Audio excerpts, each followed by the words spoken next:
1 Samuel, chapitre 2. Anne pria et dit, Mon cœur se réjouit en l'Éternel, ma force a été relevée par l'Éternel. Ma bouche s'est ouverte contre mes ennemis, car je me réjouis de ton secours. Nul n'est saint comme l'Éternel. Il n'y a point d'autre Dieu que toi. Il n'y a point de rocher comme notre Dieu. Ne parlez plus avec tant de hauteur, que l'arrogance ne sorte plus de votre bouche. Car l'Éternel est un Dieu qui sait tout, et par lui sont pesées toutes les actions. L'arc des puissants est brisé, et les faibles ont la force pour ceinture. Ceux qui étaient rassasiés se louent pour du pain, et ceux qui étaient affamés se reposent. Même la stérile enfante 7 fois, et celle qui avait beaucoup d'enfants est flétrie. L'Éternel fait mourir et il fait vivre. Il fait descendre au séjour des morts, et il en fait remonter. L'Éternel appauvrit et il enrichit, il abaisse et il élève. De la poussière il retire le pauvre, du fumier il relève l'indigent, pour les faire asseoir avec les grands. Et il leur donne en partage un trône de gloire. Car à l'Éternel sont les colonnes de la terre, et c'est sur elles qu'il a posé le monde. Il gardera les pas de ses bien-aimés, mais les méchants seront anéantis dans les ténèbres, car l'homme ne triomphera point par la force. Les ennemis de l'Éternel trembleront. Du haut des cieux il lancera sur eux son tonnerre. L'Éternel jugera les extrémités de la terre. Il donnera la puissance à son roi, et il relèvera la force de son oint.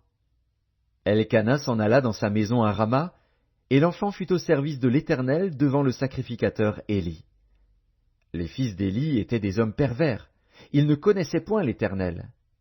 Et voici quelle était la manière d'agir de ces sacrificateurs à l'égard du peuple. Lorsque quelqu'un offrait un sacrifice, le serviteur du sacrificateur arrivait au moment où l'on faisait cuire la chair. Tenant à la main une fourchette à 3 dents, il piquait dans la chaudière, dans le chaudron, dans la marmite ou dans le pot. Et tout ce que la fourchette amenait, le sacrificateur le prenait pour lui. C'est ainsi qu'ils agissaient à l'égard de tous ceux d'Israël qui venaient là à Silo. Même avant qu'on fît brûler la graisse, le serviteur du sacrificateur arrivait et disait à celui qui offrait le sacrifice, « Donne pour le sacrificateur de la chair à rôtir.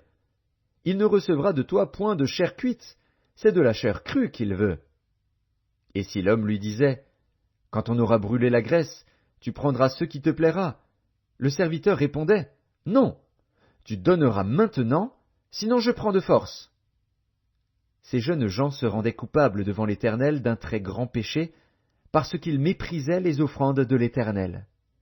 Samuel faisait le service devant l'Éternel, et cet enfant était revêtu d'un éphod de lin. Sa mère lui faisait chaque année une petite robe, et la lui apportait en montant avec son mari pour offrir le sacrifice annuel. Éli bénit Elkana et sa femme, en disant, « Que l'Éternel te fasse avoir des enfants de cette femme, pour remplacer celui qu'elle a prêté à l'Éternel. » Et ils s'en retournèrent chez eux. Lorsque l'Éternel eut visité Anne, elle devint enceinte, et elle enfanta 3 fils et 2 filles. Et le jeune Samuel grandissait auprès de l'Éternel. Éli était fort âgé, et il apprit comment ses fils agissaient à l'égard de tout Israël. Il apprit aussi qu'il couchait avec les femmes qui s'assemblaient à l'entrée de la tente d'assignation. Il leur dit, « Pourquoi faites-vous de telles choses? Car j'apprends de tout le peuple vos mauvaises actions. Non, mes enfants, ce que j'entends dire n'est pas bon. Vous faites pécher le peuple de l'Éternel. Si un homme pêche contre un autre homme, Dieu le jugera.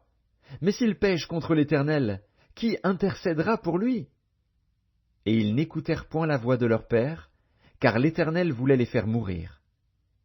Le jeune Samuel continuait à grandir, et il était agréable à l'Éternel et aux hommes. Un homme de Dieu vint auprès d'Éli et lui dit, « Ainsi parle l'Éternel.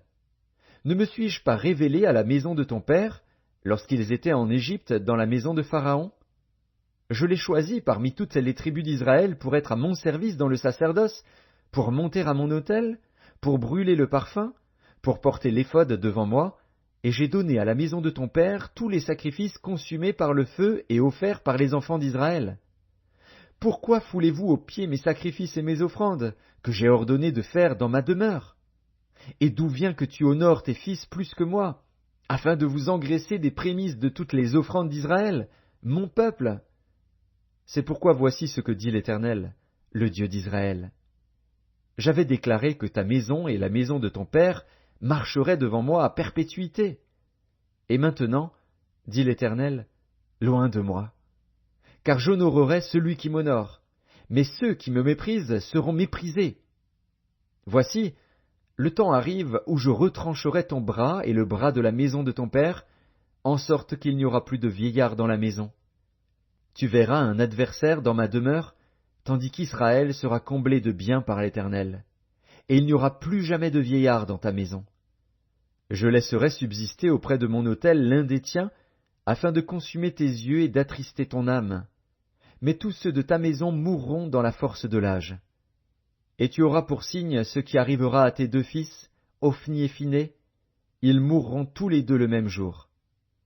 Je m'établirai un sacrificateur fidèle, qui agira selon mon cœur et selon mon âme, je lui bâtirai une maison stable, et il marchera toujours devant mon oint.